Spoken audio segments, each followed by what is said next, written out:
Hello, Andrew. How are you doing? Very good, strangely enough. The fact you just said strange enough reveals that we're right in the middle of the coronavirus crisis. Exactly. And You this is wouldn't a say that special otherwise. edition of Sweeny Yes. versus Bard, where we're going to talk about that on different levels. So this is March 19, 2020. Right. So that, if anybody looks at this afterwards, which you obviously all will, then you know that there was a specific date in time and conditions were specific at that date. This is actually a form of philosophy we're practicing right now called Eventology.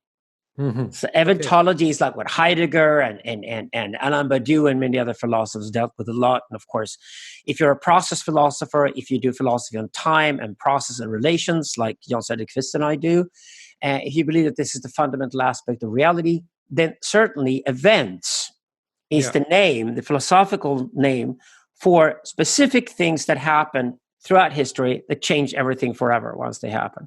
Right. And it could very well be that the coronavirus pandemic is going to be one of those events. Yeah. Certainly and looks it's that breaking into our reality, all aspects of our lives and our reality. Yeah. So if you talk, say, to a really good epidemiologist, they would probably say this is not the big one. Mm-hmm. The big pandemics in history kill children. They kill just about everybody. They kill usually half or a third of the population. That's not going to happen this time around. But it's looking very bad. So this is March 19th. It's looking very bad in Southern Europe at the moment, where it's even worse than it ever was in China. And of course, we're sympathetic now with the Italians and the Spanish and increasingly with the French, who are now suffering from this pandemic. Maybe we could talk about that. I'm living in Paris and on full on isolation. I can't go out in the street without a piece of paper saying that I'm going for a walk for exercise, or I have to go to this pharmacy or go shopping. I haven't been out in a week, pretty much, getting all the groceries delivered. So anyway. Scandinavia, where I live, we have a lot of cases, very few deaths so far. This is March 19. It could, of course, get a lot worse. It could get like France or even like Italy. We know that. But here in Scandinavia, we have more of a sort of an improvised semi-isolation. So people take responsibility for themselves. They buy groceries for the neighbors if the neighbors are elderly or sick or anything. But we still go to the shops. I went even out to a restaurant last night to support the local, small business around here. But we sat very separately from other guests, and we minimized the risk here. But it's far less hysterical, I would say, than in France. But also, we're either after the curve or we're more lucky when it comes to Scandinavia. So that's the situation here on March 19th. Mm-hmm. Yeah, right. And of course, I'm concerned. My 86-year-old mother, she got out of surgery a couple of weeks ago. She's the feastiest, most wonderful woman in the world. But she lives in her own house in the countryside. And I have a brother and a sister who look after her when needed. But we try to minimize her contacts with the outside world. I'm concerned about my neighbor who had just had a stroke. So, and I'm not supposed to go and contact her. And normally we talk a lot. And so it's a very awkward situation. It is awkward. It's certainly awkward if you're urban, if you live in a big city right now. But we know from Italy for a fact already that the average age of the people who die from this disease is 79 and a half. So it is elderly people who are most at risk, and people who have certain previous dispositions and health problems. I've got asthma myself, so I'm actually listed on that list. So I should be careful, I guess. Yeah. See where things go. We'll know more in 3 months' time. Obviously, this is a commentary you and I are making today, where the philosophy certainly will be timeless, but the news feed is specific for March 19th.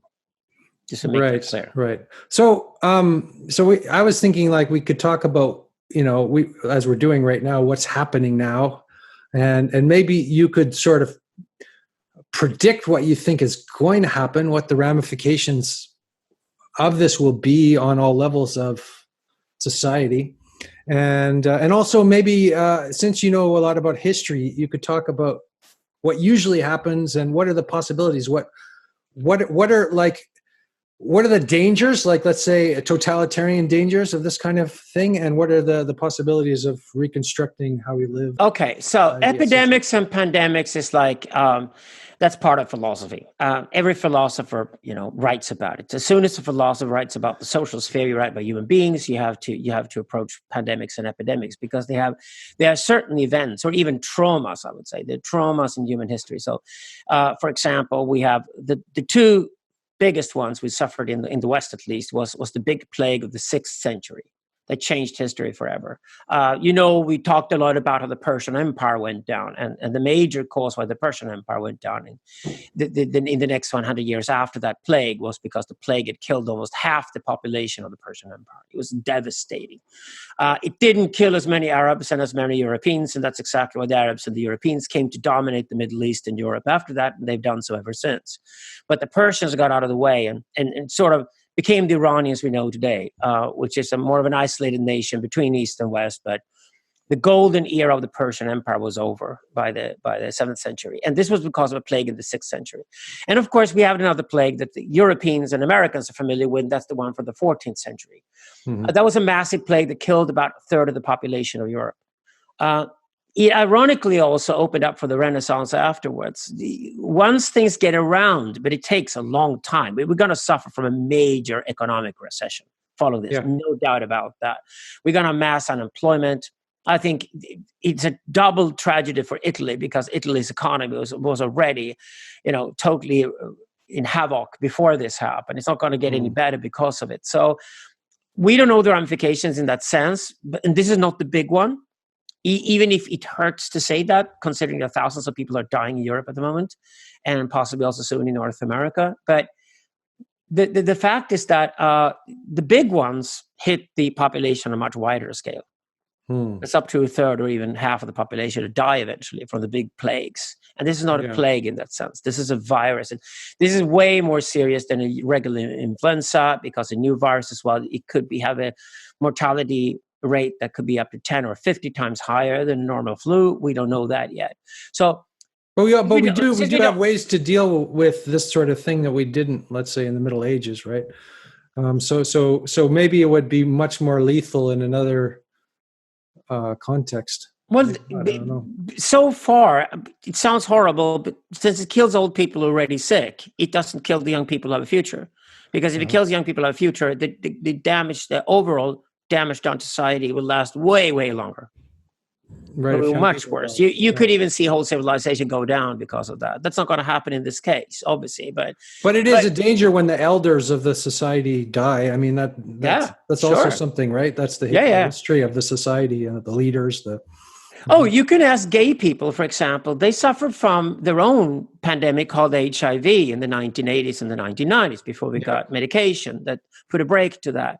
But most of the gay people I talk to, and I'm bisexual myself, so I'm part of the LGBT movement, and most of the gay guys today, my generation, I'm 59, they feel that the generation older than me and this generation that I belong to were the ones that died, right? Yeah. So, the shiniest, brightest guys died because they obviously slept around the most and they were the most gorgeous. So what was left was kind of a pale copy of what the gay movement had been before that. And then, of course, they've done great work with fighting for the rights and, fighting for not being ostracized because of the disease they had. And that work has been going on since the early 1990s. And it's now on a global scale. I mean, you still have to fight for fundamental gay rights in places like Africa and Russia today.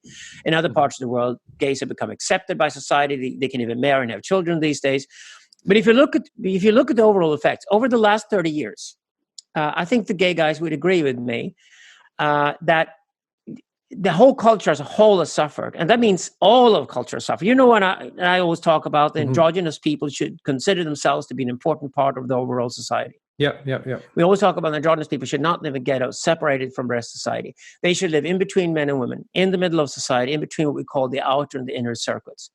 And you can just look at theater. Theater has become very nostalgic. You go to Broadway, they play the same old plays all over and over again.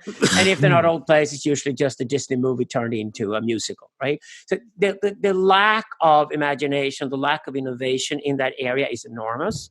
But when you consider the fact that people... And that's a result, you think, of the HIV crisis. The people who should have been the original playwrights today. There are a few out there like Bret Easton Ellis who's gay and he's fantastic, but if the world should have had 40 or 50 Bret Easton Ellises rather than just one, that's what we should have had if AIDS hadn't happened.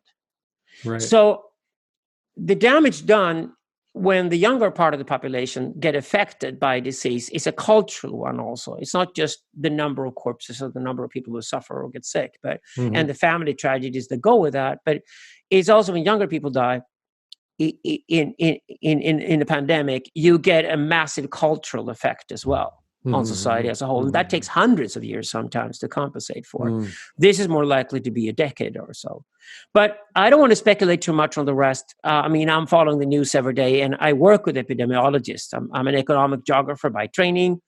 As a philosopher, I do complexity theory. This is at the core of complexity theory, that a society is in itself complexity theory in practice. So it's very, very difficult to make the right decisions at the right time. You need a deep understanding of history, psychology, sociology, social psychology, political science, all these things. And also one country is different from the next. You can't just have the same model for everywhere. In some countries, it is the epidemiologists have the ultimate power. In other countries, it's the politicians have the ultimate power. And that makes that makes a major difference when you make decisions and apply policies on how you're going to solve a problem like this. And of course, also some countries have invested in their healthcare and some haven't. And some countries have universal healthcare and some countries, unfortunately, only have healthcare for the rich and few. Yeah. So we have yet to see what's going to happen in what we used to call the third world, in countries like Pakistan, Egypt, and Brazil, where probably the virus is going to strike next. And I don't even want to think about how bad that can be. Right. If we're lucky, warm weather could be part of the solution, but we don't know that yet. Right. Yeah. As of March 19, we have no idea. Yeah. It's a whole new virus. So speculating on how it's going to operate, judging from previous virus pandemics, is very hard. But back to philosophy. This is called Eventology. So what do we mean by Eventology? It's, okay, there are two ways of looking at the world. You and I explored this in the past in our webcasts. And one of them is Nomadology and the other one is Eventology. And Nomadology is the fundamental story of the human tribe on the move. Yeah. Story about the two patriarchs, the priest, the chieftain, and the matriarch, who they're responsible to, and the movement of this triad over time. We see the pattern returning in all the major religions. So we know for a fact that nomadology is something we can study today as the narrative of the sociant, the original nomadic tribe. And this whole new science of sociontology is exploring how we human beings developed over a period of 60 to 70,000 years when not much changed. And precisely because not much changed, the worldview was essentially this one. It was that every new year, usually in the spring, you would celebrate the new year, and history would just repeat itself. It would just be a new year. Literally a new world would appear to you. And that year would close the next spring when a new year would come. Yeah. So following every year, because years are obviously circular, you would have an idea of time as being circular. So everything would just come back to the same point all over again. Now, what happens with permanent settlements 10,000 years ago, and that's also when things like pandemics and epidemics become problematic, because we settle down, and eventually, instead of just going to war with our neighbors all the time, we have to make peace with them, and we start to trade with them. Now, that's beautiful. Because trade creates an abundance that human beings have never seen before. So humanity explodes, and we go from at most 3 million people as a whole on the planet during pure nomadology. We call it pure nomadology. Interstate, we start a mixed nomadology. Nomadology is still the dominant mode in Chinese and Indian culture. Hinduism is a nomadological religion. But we add to nomadology, starting in Persia 3,700 years ago, we add the idea that we can have an eventology as like a second religion. This is basically the religion to begin with for the military and the religion for the priesthood themselves. Eventually it becomes the more masculine aspect of religion. And Zoroastrianism is the first and original eventology. This is why it's also associated with monotheism, although monotheism might not be the Can you just flesh that out a little bit? Like what you mean by eventology, in terms of religion? It's linear time. It's linear time. So it means that no, life does not repeat itself every year. It means that no, the new year we're celebrating this spring doesn't mean that the world has just died and the world has woken up again and be reborn for another year. when so it's a everything story. would be the It's a same. story of a forward progression of some kind, or a development of. It's a developmental story, basically. Yeah. So, for example, if you take Friedrich Nietzsche's philosophy, it's central in understanding. He doesn't use these terms. The terms arrived later with Gilles Deleuze in the 20th century when he rereads Nietzsche and does it brilliantly. If you want to study Nietzsche, you start by reading Deleuze's book on Nietzsche. It's a great start. Then you can read Nietzsche for himself after that. But Nietzsche deals with the fact that, like, with every return of the same, the term, the eternal recurrence of the same comes from Nietzsche. Mm-hmm. But it's ancient. It's what circular time and circular religion is all about. Buddhism and Hinduism and these religions are based on it. So the nomadological, the return of the same, is then there's something that's added to that, and it's actually biological. It starts in the sociant. It starts with the nomadology itself before we even settle. And it's a difference between the relationship between the son and the father and the daughter and the mother. Because in the relationship with the daughter and the mother, in the world of psychoanalysis, the daughter just mimics the mother. Mm-hmm. That's all she needs to do. And she then gives birth to children. And these children are different from the child she was when she was a child. But that's the only difference you see within the matriarchy. And the father rebels against the son rebels against the father. No, not rebels. He doesn't have to necessarily, but he's different. He's slightly different. Okay. And this little difference, the philosophy is just like physics. The small differences make a hell of a difference at the end of the day. Always remember that the small differences at this specific point in time make a hell of a difference later. That somebody coughed in Wuhan, China, probably in October in 2019, has turned the world upside down on 19 March 2020. Okay? So small things in biology and physics and philosophy can make a hell of a difference later on. Yeah. So the small difference in the relationship between son and father in the sociant, in the original tribe, means that the son is slightly different from the father. And this difference, of course, where we have an identity. This is where I'm not my dad, I'm not his junior, I am something different from my dad, is something that's ingrained in the masculine identity. That's why we don't have matricide in Sigmund Freud. You don't kill the old woman. You just let her rule the tribe as much as she wants to until she dies. You don't question her authority. Dictatorship is perfectly okay as long as it's on the female side, right? But on the male side, you separate the chieftain and the priest because you don't want dictatorship there, because you're going to lead, you're going to follow. You're going to lead and then follow into the future. That's what the outer circuit of manhood is all about. And the fact the son is slightly different from the father means that with every loop of the eternal return of the same, the next loop is slightly different. The new year, this new year, is not exactly the same as last year. So this is a phallic. It sounds like the invention of time. No, linear time. Linear time, yes. Linear time. What do they call that in Greek? When they differentiate between kairos and chronos, in Greece, the actual difference between how we perceive time and how it actually operates. Okay. But so no, not even the Greeks. The Greeks are still within circular time, I would say most of the time. They rarely leave that concept. It's certainly predominant in Plato and in Heraclitus before him. I wouldn't say that... the Greeks do not really deal with linear time. Linear time definitely comes to Europe through the Hebrews. Right. It comes through religion. So through biblical religion. Yeah, right. Yes. So linear time was founded by Zoroaster. That was his biggest innovation, more important than monotheism. And that later becomes Judaism. And we know that Zoroastrians and Jews have had a long love affair with each other for thousands of years. And it starts when the Persians conquer Babylon and they find a strange Egyptian sect called the Hebrews in Babylon, and they set them free because the religion the Hebrews already are practicing with a separate Yahweh and El, or El and Adonai. They have two different aspects of the divinity of God. This is exactly like Ora and Mas are separate in Zoroastrian religion. They obviously felt they were akin, like they get it. And what the Jews then got from the Persians was the idea of linear time. So they started to write down their Bible with the Genesis and with the Exodus and everything. And they rewrote, of course, which was the founding mythology of the Hebrew religion, was, of course, the Exodus out of Egypt.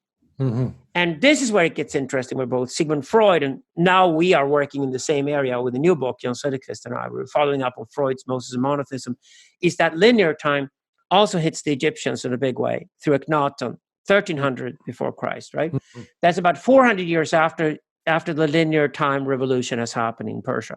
The Persians know how to separate the chieftain and the priest, but the Egyptians try to unify them. And that's why dictatorship and tyranny starts in Egypt 1300 before Christ. We're still in the Bronze Age, long before the Axial Age. This is when the really interesting things happen in human history, during the Bronze Age.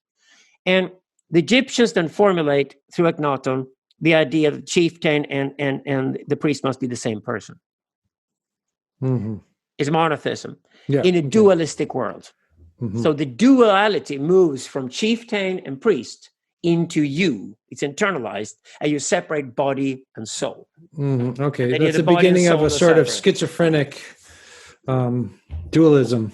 Yeah, and that idea already existed in Egypt because they already built pyramids. So dualism was already rampant in Egypt, and that I think is why it was the Egyptians who invented the monic cult, the cult of the one. So this is like the cult of the unified priest and chieftain into one person.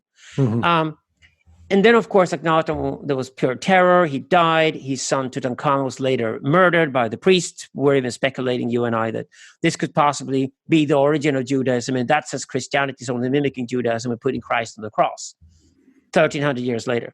But we all know that the Jews rewrote the Exodus out of Egypt. Instead of just Moses leading the people out of Egypt, having one leader, which would have been more Egyptian, they started mimicking the Persian pattern, the nomadological pattern, which was that the chieftain and the priest must be separate, and then we got a matriarch pushing us all forward. And these are the three holy siblings in Judaism. That's why in the Jewish retelling of the Exodus out of Egypt, it's fundamental that there's Moses, there's Aaron, and there's Miriam.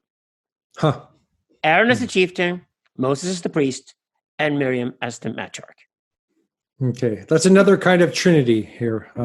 Trinity is all over the place. Triads, as we call them. Triads. They're stable over time because they're triads. It's a mathematical construction. Even the American Constitution that would save America today, no matter what happens with the coronavirus, even the American Constitution is built on the same kind of triad. Obviously, Aaron is the president, Moses is the Congress, and Miriam is the Supreme Court. Same pattern. So, Eventology then explodes because now you have Zoroastrianism and you have Judaism, and in the Persian Empire, Zoroastrianism is practiced as the overall religion for the entire empire. And they completely tolerate, accept, even endorse the Jewish religion as a separate religion within Zoroastrianism. Why do they do that? They do it precisely because Zoroastrianism is a universal religion, whereas Judaism, when it's practiced, is the origin of nationalism.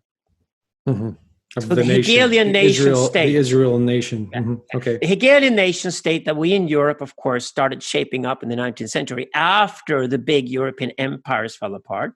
So empire as a concept is older than nation, way older than nation. We built empires as soon as we got out of our own permanent settlements and started conquering the territories of others. But nationality, we speak the same language, we write the same text, we recite from the same text so we can practice the same religious rituals. Starts with Judaism. And what we then inherit in Europe is this shared Persian Jewish ancestry. And that's when we talk about European history. We talk about Athens and Jerusalem. And we today we discuss it like there's a history of philosophy and there's a history of religion. The history of philosophy starts with the Greeks. We call it Athens. The history of religion starts with Jerusalem. And it starts with the Hebrews. But actually, that's dead wrong. To begin with, only European culture separates philosophy and religion to begin with. Everything is religion everywhere else in the world. And philosophy is only the theory of religion. It's theology, essentially. And I'm adamant about that. That's what we should look at it. So there really isn't a home of philosophy or a home of religion here. It's religion and philosophy are one of the same thing. And it's just that we have linear time arriving from the Persian Jewish ancestry, meaning Eventology in European culture has a Persian Jewish origin.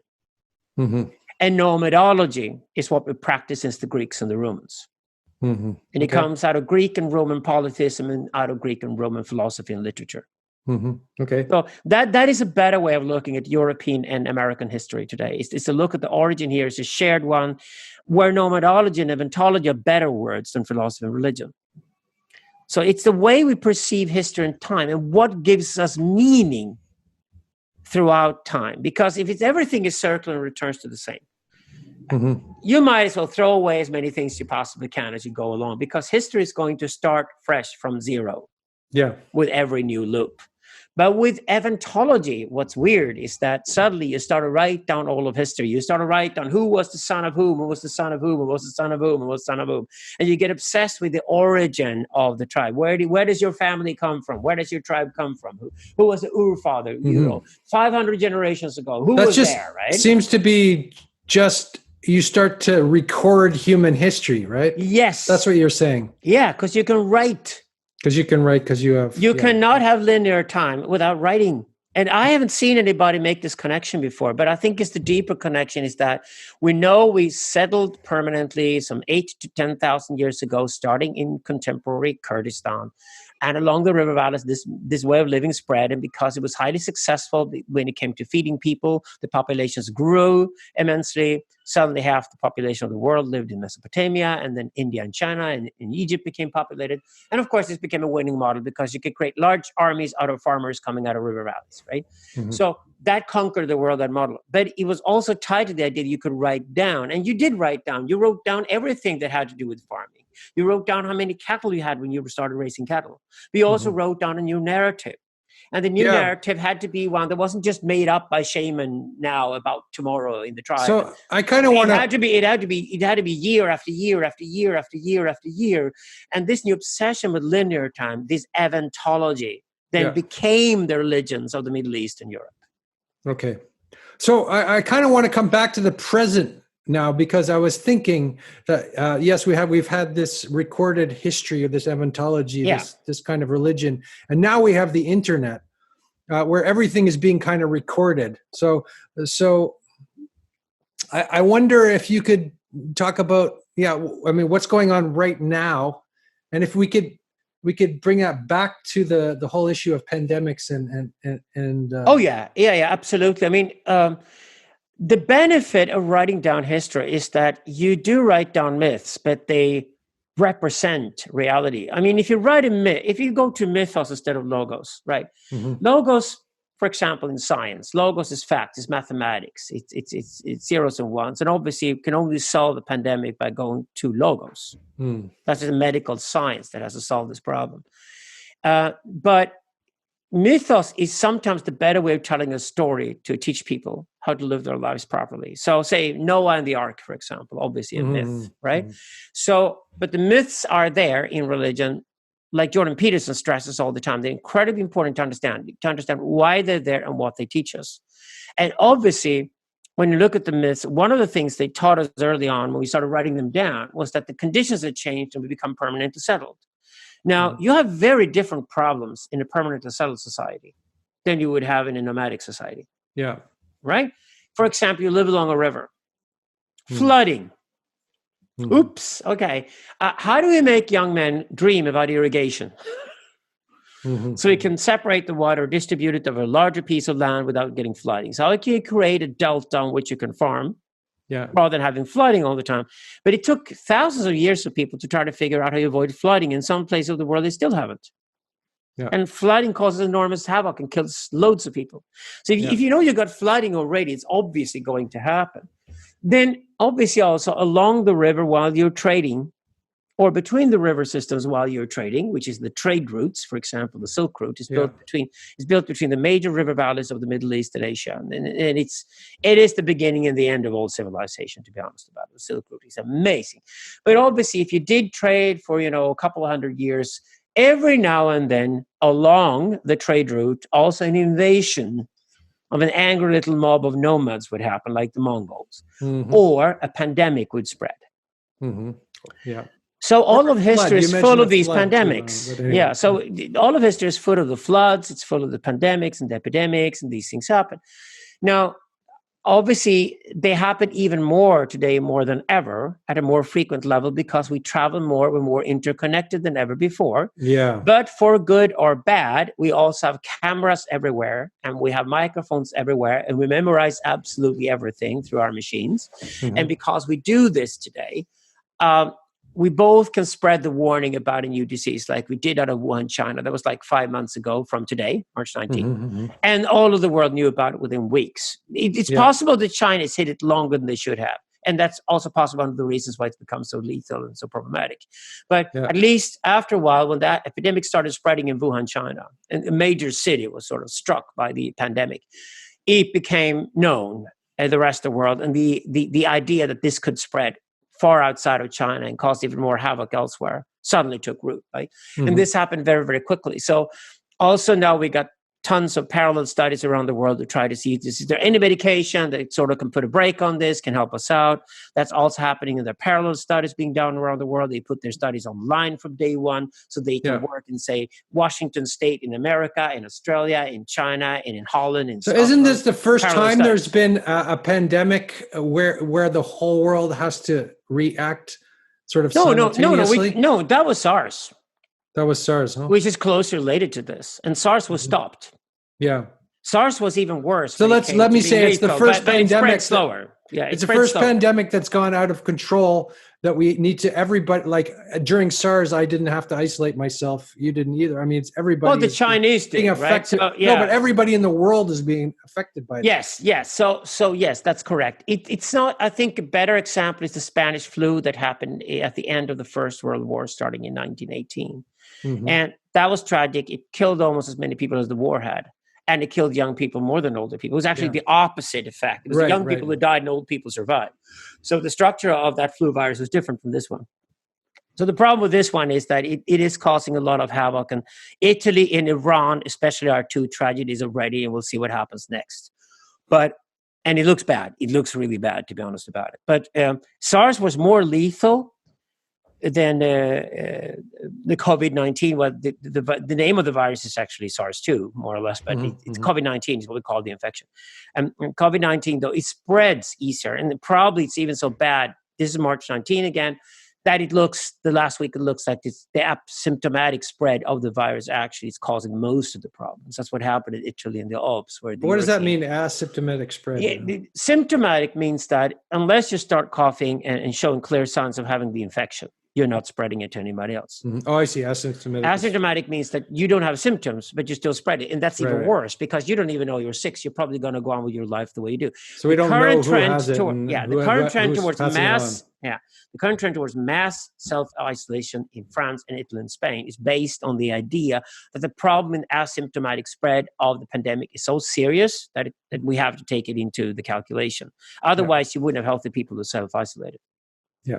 So we don't know yet. This is, again, March 19th. But we can learn from history, from previous epidemics and pandemics. And certainly philosophy has a lot to say about this, especially when it comes to eventology, because once we understand how important eventology has become to us after written language arrived, and after we settled permanently, and after we look at all of history, all the way back to the Big Bang, or the big bounce, it's probably called now, these 13.8 billion years of history, it would be unfathomable for us as human beings to think of history that way and that way far back if we haven't invented the eventological religions.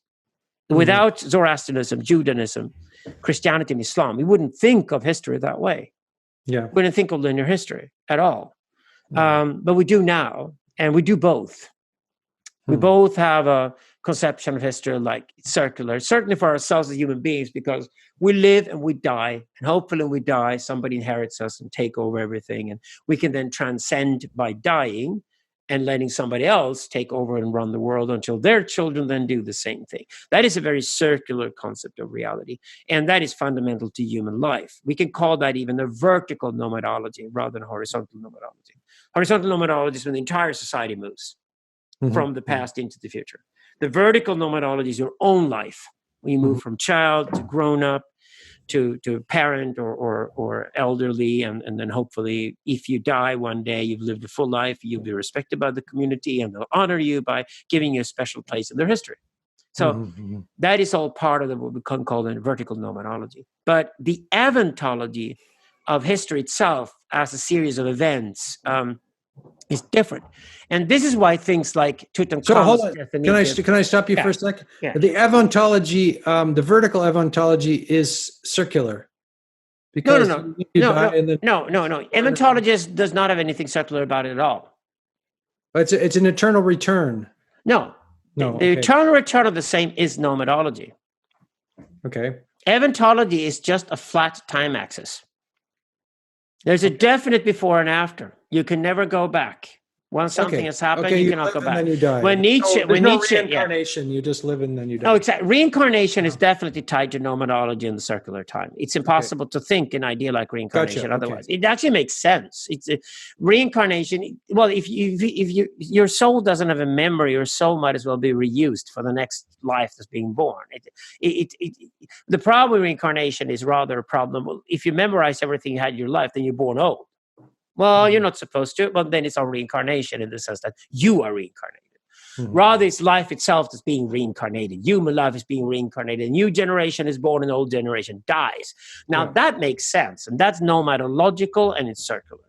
Yeah. So the way you deal with the nomadology, this pure nomadology, like Buddhism, like at least the Buddha did, was that you have to get out of this circularity. There's no other way of solving the problem. And the only way to get out of circularity is go into moksha and nirvana and basically disappear from the whole circularity and probably then cease to exist once and for all.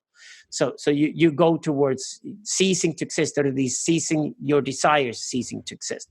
That makes perfect sense if you are a nomadologist and nothing else. But if you're an eventologist and you think that the world is literally changing with every new generation, we human beings might look alike, you might think alike, and our brain capacity might be similar from one generation to the next, but the life around us, our Umwelt, as it's called in German, is changing all the time. Now, I believe we have to be both, right? We have to. We have both stories. They're parallel stories, both, right? Like we do logos, mythos, and pathos. They're different ways of telling narrative in the first place. Then what are the major narratives? What are the grand narratives? Söderqvist and I are working on this grand narrative trilogy, and fundamentally we're going to divide in the third book is divide the nomadology, the eventology. And eventology is to understanding how important linear time became to us 10,000 years ago, because we have to go beyond the seasons. You cannot just invest for this season and not for the next season. You have to think, okay, what am I going to save in terms of seeds for the next season? Well, then the next season is not identical to this one. I might have more or less seeds next season than I did this last one. Okay, then 1 year is different from the last year. Okay, then the years follow one after the other. All right. Then you get a time axis that is not circular any longer. It's linear. And it can go all the way back to the Big Bang or the Big Bounce, or even before that. And it can go as far as you like into the future. Now, once you've accepted eventology, you also accept that at certain dates, certain important things happen. That's why you and I are using eventology now when we're saying March 19, 2020. Yeah. Because obviously our discussion today here is so time specific. That's unavoidable considering the circumstances. If I could just say one thing, you mentioned, I think in our last talk about, was it Lacan and the imposition of the real, right? When the real comes on. Yes. And that seems to be what I feel like I'm experiencing, if I can be personal. Very clever, yes. Slavoj Žižek has written about this. If you look at an event for society as a whole, then obviously September 11 comes to mind. Yeah. And if you and I would have sat here on September 12 and had this discussion, it would have been avoidable not to talk about it and speculate about it, because we couldn't know that much on September 12th. We could only speculate. So we're in a bit of the same position now, right in the middle of the corona pandemic hitting Europe in a bad way, where you and I live. It's March 19. So it's the same thing. We're in the middle of the event itself. It's impossible not to think about it. And that's when the real hits you. And the way Lacan describes is that you have two kinds of fantasies. You have an imaginary fantasy and you have your symbolic fantasy. Your imaginary fantasy is what you fantasize about in a vague, abstract way. And your more concrete fantasy is the symbolic one, because it's tied to language itself. Okay. So you live in these two fantasy worlds. You live in the fantasy world of language and the fantasy world of pure imagination. And suddenly the real breaks through. You and I have talked about it when we're discussing John Vervark in the past in our critique of him, that he doesn't really understand where religion comes from. Religion is how we deal with the real. Yeah. Religion always starts with a thunderbolt in the head of one of the guys in the tribe. Oh, and he dies. It's just like, whoa, that thunderbolt just killed my brother. What the fuck's going on, right? So pandemics, flooding, all these disasters fit into this. It's something that you can't understand or digest. It's too much for you personally to deal with on some level. It breaks your fantasy to begin with. Your fantasy is like, what the fuck did I believe? I'm living in a fantasy. This is reality. And suddenly what strikes you, this is why it's so divine. What strikes you is Rudolf Otto has written extensively about this, and Mercelia too. But the great anthropologists, 20th century, have written a lot about this. But religion starts with the fact that something interrupts, breaks into your fantasy, and you perceive it as reality itself. September 11 was clearly that. The current corona pandemic is clearly that, because it's like we suddenly know that nobody's in charge of society. Yeah, and also there's no father here. There's no mother. Nobody's taking care of us. We've been theorizing about a breakdown of some kind. Yeah. For a long time. Yeah. And what's actually happening is very different than all this theorizing. Yes. Yeah. And still, it is a breakdown, and still it could be even worse. Right. Which is like the worst thing to comprehend, right? Sure. That's why, say Auschwitz and the Second World War is still a trauma with us. It is definitely a major event, or a trauma, I feel like. It's sort of a negative impact event is what we call a trauma, right? So a major social trauma is, of course, the concentration camps and the Second World War in general. Hitler, Stalin, 100 million people dead in Europe, right? We're still, we think we can just solve that and ignore it after 1945 and not deal with it. But we opened the concentration camp doors at about the same time that we exploded the first atomic bomb over Hiroshima. Yeah. How could you possibly say history hasn't changed since then? That is ridiculous. And that is why I'm adamant that eventology today is even more important than nomadology to understand the times we live in. Of course, for a Christian, there's a before and an after Christ on the cross. Now, for Jews and Zoroastrians, they disregard that completely. And Jews and Zoroastrians agree he's probably just a mad Gnostic who Caiaphas, for all the right reasons, executed, so we got rid of him, because otherwise things would be much worse off. Jews and Zoroastrians don't hold Jesus in very high regard at all. But of course, the Christians do, because him dying on the cross, that is the before and the after. Event of that is the major, exactly. This is the major event in human history. And it's possible that the killing of Tutankhamun was the major event that kickstarted Judaism. It's very possible that's what happened. I'm starting to get this. So for when you approach eventological religions, they're very different from Buddhism, Taoism, and Hinduism. The eventological religions, Zoroastrianism and the Abrahamic religions, are different in the sense that for them, the events are key to understanding the human condition. This seems to be uniquely Western, isn't it? No, it's Middle East. It's Middle Eastern. That is then, it's not what was Western. I don't want to say Western. Because Western terms of hegemonic, but it seems to be No. Western was the Greeks and the Romans and the pagans, and they were all circular. They were all like the Hindus are today. They were their own circular mindset. The revolution starts with the reformer of the Iranian religion, who was Zoroaster, 3,700 years ago, the publication of the Gathas. This could really be the event among texts published, more so than the Bible, because it added eventology to the human understanding of the world. And Zoroaster is adamant that he's aware of this. The entire text of the Gathas is about the difference between the nomads that are on the move and the people who decided to permanently settle. And he knew that people who permanently settled would then have history. They would have a year zero. This is when we settled. Before that, history only repeated itself. There is no counting of time. There's no calendar. There's no calendar. There's no calendar before you're settled permanently. There's no need for a calendar that starts with a year zero and then has a year one and a year two and a year three and a year four.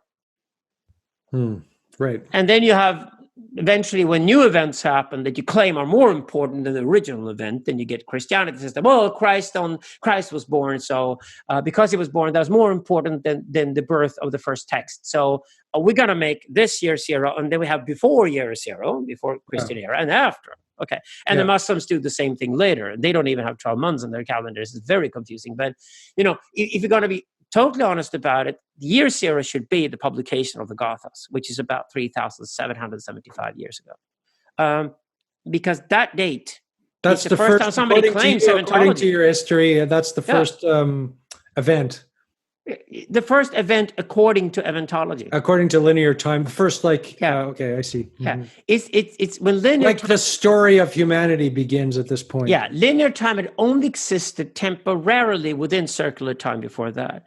It existed between men and existed in the outer circuit because linear time is the beginning of logos. Well, okay, but what about like in a Haida Indian group? They have stories about the origin of their clan and how it came to be. And Yeah, but it's different though, what's because the difference? Yeah. the difference is that they will then celebrate that every year. Uh-huh. So if you, Mircea Eliade goes through this story in his Anthropology, is that so if there's a birth of the world at a certain point in time, then every year at that time the world is being reborn. Mm-hmm. Therefore, there is no specific date for the birth of the world itself. Mm-hmm. Okay. It's the same time every year. So say you celebrate midsummer, which old pagans do, and we still do in post-Christian Scandinavia.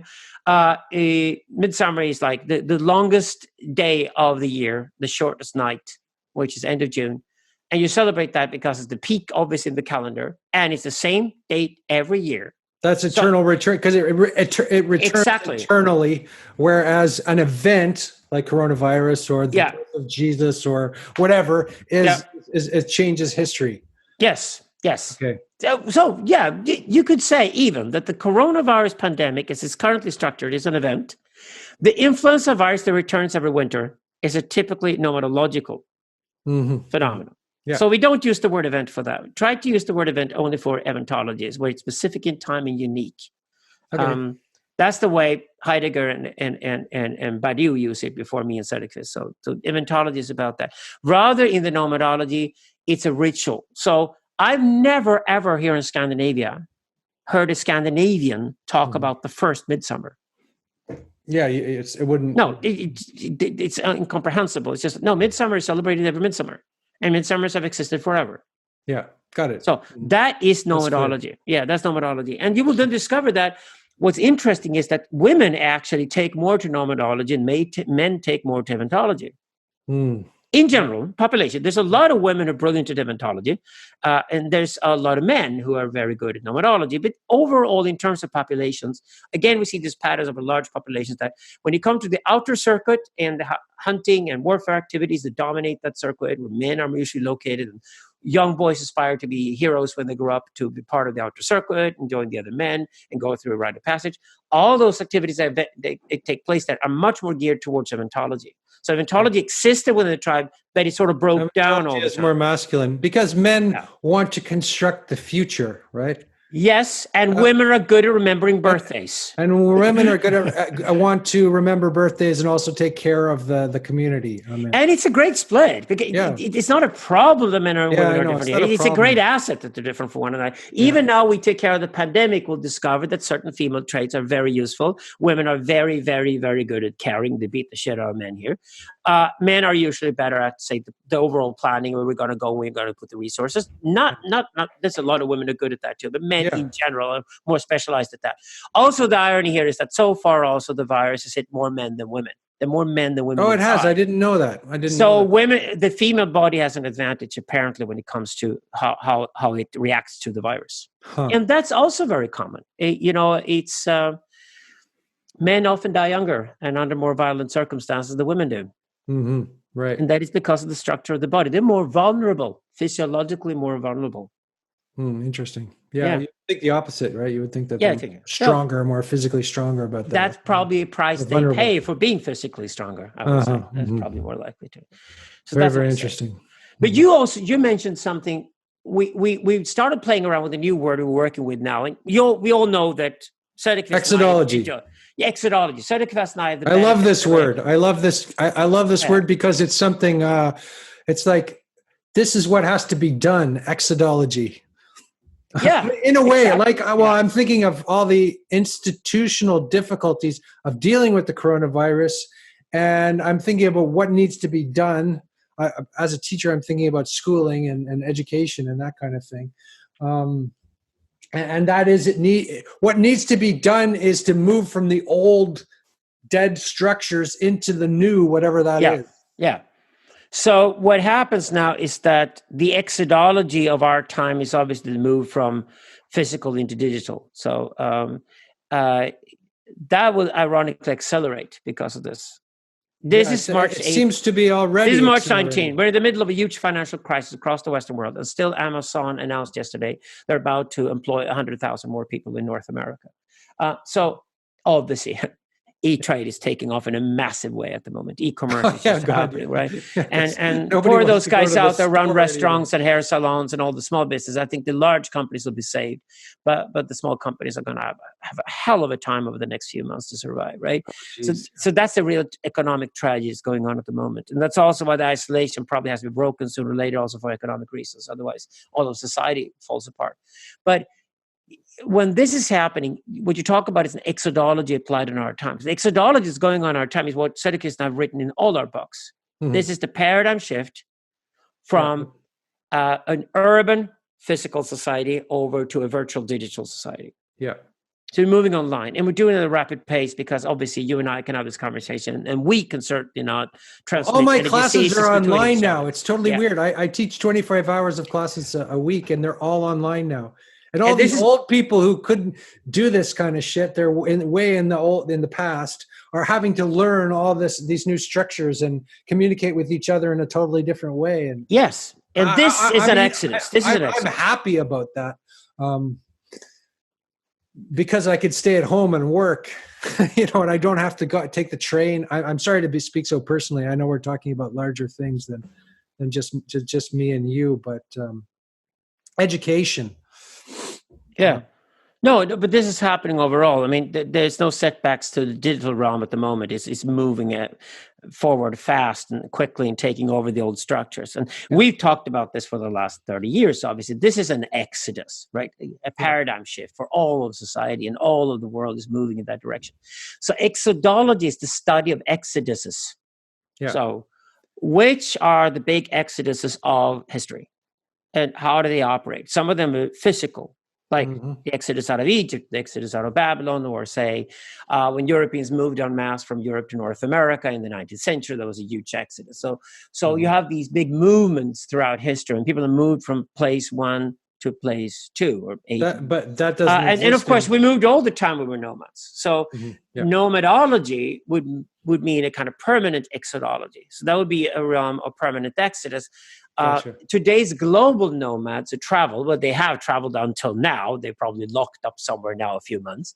But usually the global nomads who travel all the time and who fly everywhere and who live their lives in airport hotels and things like that. And I'm part of that circuit myself.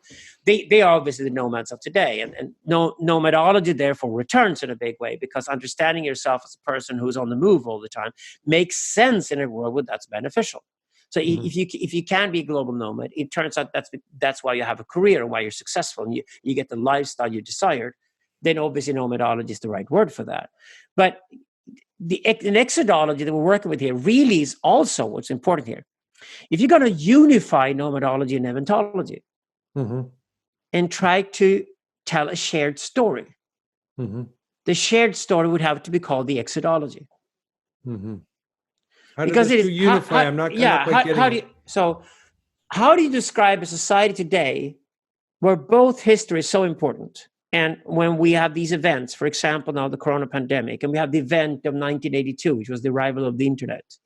We have the event of the World Wide Web arrival in 1992. We have these major technological and also epidemiological events that are happening around us. Political events that are happening. September 11. Was neither of the two. It was a political, military event even. So all these things that are happening around, these events that set the history of our time, we certainly think of those as very important. And there are befores and after to all of us that we share because of them. And then we have the nomadology, which is like, well, everything returns to the same. We got to get used to dying when we die. We don't believe we're going to live forever any longer. Maybe we never did. What does it mean to transcend then? What does it mean to have a spiritual quality to your life? What does it mean to really go deep and try to find the right priorities of your life? Like, solving the meaning crisis, as we would say with Marcus vocabulary.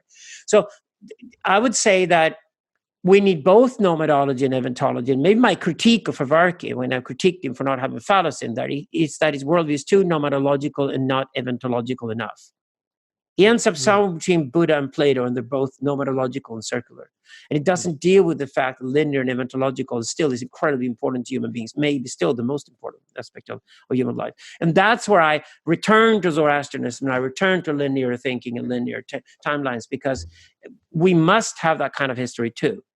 Otherwise, you just repeat the same mistakes. And linear, as you say, linearity, we could come back to your word. Take ecotopianism. Phallus, right? Yeah, but take ecotopianism, for example. Take the proper response to the environmental crisis. Okay, if that crisis is going to be solved, we can't just lock down the entire world and go poor and then die and kill each other, because then we have billions of people dead in the end, right? That's not a viable alternative. I'm afraid, I'm not saying Greta makes that connection. I'm afraid of the connection between the Greta Thunbergs or environmentalist fanatics and concentration camps eventually. I think that's a scary route that we want to avoid at all costs. So you have to have an eventological approach to that. And the eventological approach to that is that say that if environmentalism is a nomadology on how we deal with the climate crisis, then ecotopianism is an eventology of how you deal with the climate crisis. You build better technologies. You solve the problem with more and new and better technologies. You build sensors. You put those sensors in the seas. And you put them in the sky. You tax carbon. That's where environmentalists and ecotopians agree. You tax carbon so that you can get fossil fuels out of the system. Cleaner air. Yeah. Cleaner air. Yeah, that would be delayed. I've noticed that the air is a lot cleaner in the past week here. That's only temporary. Sorry about that. Yeah, I know. But the oil price has also fallen to $27. So you're probably going to burn more oil and gas than ever once this is over. That's the tragedy of our times. We can only solve one problem. We can only solve a problem at a time. Spring flowers are exploding here, and there's clean air, and I don't know. That's temporary. Yeah, that's clean air at a tremendous cost. At a tremendous cost. Indeed. That's an enormous cost. If you don't understand that, you're a naive environmentalist, and you're no longer part of the debate, because the cost right now for having that specific clean air is more like the cost of all people having died. Yeah, and all these people it's not realistic at all. Stuck in their little apartments. It's terrible. No, what you're going to see is that people are going to drive more cars than ever a month from now, rather than riding a bus or the subway. So we've got more pollution than ever. So this current state on March 19 is not the state we're going to arrive at once the pandemic is over. It's going to get worse in many different aspects before this is over. Yeah. That's guaranteed, right? Yeah. But I think it helps to look at the world as an eventology in this sense. And okay, something major happened. The real broke into our collective imaginary and symbolic fantasies. Yeah. We have to deal with the fact that the gods have run amok, and they cause us havoc on us. And it's time to, number one, of course, not sit and make podcasts like you and I do, to be honest about it. It's take care of your neighbors, isolate your mom, take care of the people at risk, find out who's at risk, learn every day the new stuff that's coming out. Science is now producing new truths every day. Learn every one of them, wake up every morning, do your meditation, then go straight into the news feed, learn what's the latest news, and then find yourself on the map. What can you do the most to help yourself and those you love and care for? That's the number one priority right now. So then we can learn the lessons afterwards. It's way too early to draw the conclusions, but there is a long history of epidemics and pandemics. Philosophers, complexity theorists, obviously epidemiologists and doctors and tons of other people out there study these things. They're prepared for them. Unfortunately, politicians haven't been as prepared. The resources we need right now in Europe are lacking. That is going to be a major problem. Unfortunately, a lot of people are going to die because of that, because we're too cheap on having enough medical equipment around. That's another lesson we need to learn. And we need to memorize that lesson and keep it for generations, because otherwise we repeat our mistakes all over and over again. And this is the case for eventology. The case for eventology is, if I stay in a nomadological circular time frame and I never leave it, I will always repeat the same mistakes every time a new pandemic comes along. The only way I can't repeat those mistakes or improve on the situation compared to the last time is through eventology.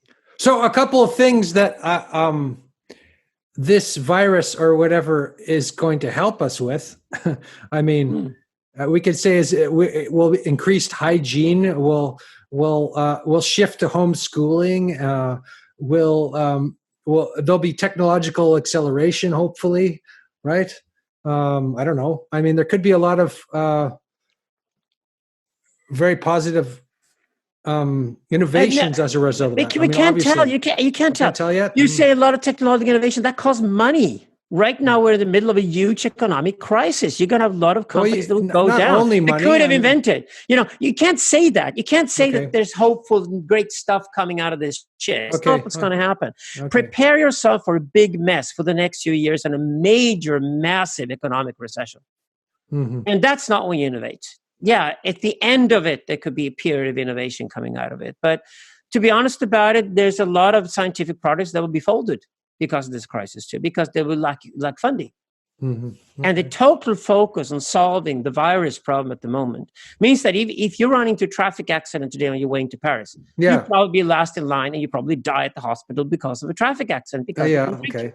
Mm-hmm. So no, I'm not denying any of that. I don't want to talk about the positive effects of the coronavirus pandemic right in the middle of it. I think this just that just smacks of escapism to me. Now, I think it's much better to look at the ongoing spiritual revolution that's happening. But right now, it's not about sitting there praying. It's all about going out, knocking on your neighbor's doors and asking if you can help them out with something. That's really how you become a real Mensch right now, in the middle of the crisis. And then we have to compare. In Europe, we compare the different countries. Can we please avoid the Italian disaster, or now the Italian-Spanish disaster? Can we avoid in the rest of Europe? Well, hopefully we can. And hopefully Italy and Spain can be better off 3 weeks from now. But it's going to take weeks for this to change, maybe even months. And we don't know where the damage is going to end right now. We're March 19. And it's just, I think it's a waste of time to speculate when you can actually go out and help your neighbors.